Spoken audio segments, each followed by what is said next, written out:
اسعار الجلاليب الرجالي تبدا معاك من كام؟ يا عم اللي بتجيب هدايا انا واقف جنبك على الاخر باسعارنا الجامده دي. بنقول لك الجلابيه دي بكام؟ اهي 850 950 640. الكلام ده ما حصلش. بنقول لك بكام؟ ب 250 جنيه بس. الحرمين طب ما نفتح الحته ونتفرج عليها. يلا. الحرمين يعني جايه من الحرم بكام ريال؟ اللي بيروح هناك ويجيب الغالي ولا تشيل ولا تدل، تعالى خدها ببلاش. المقاسات موجوده. اقطع، ما فيش حاجه بتقعد عندنا بفضل من الله. 250 جنيه. مقاساتها كلها موجوده اهي.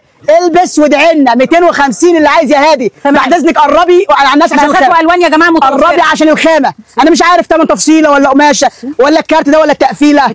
البس وادعي لنا.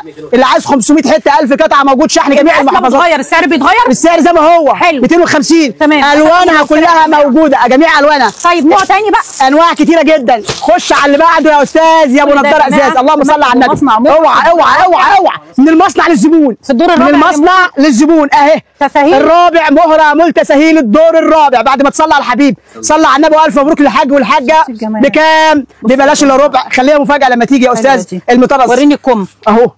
بصوا اللي عايز كميات موجوده. الناس التجار انا بكلم التجار اللي عايز كميات موجوده. تمام. اي جلاليب من اول قطعه من اول قطعه معانا ايه كمان؟ طبعا موديلات كتيره جدا. يعني انا فرجت عندي كذا موديل. بكام دي يا عم الحاج؟ ب 330 جنيه. نتفرج عليها بردك. حاجه لوكس اللوكس بعد ما تصلي على الحبيب اهي اهي. الموديل اللي بعده الحاجه اللي تعجبكم يا جماعه 330. فرق في جوده وفي خامه.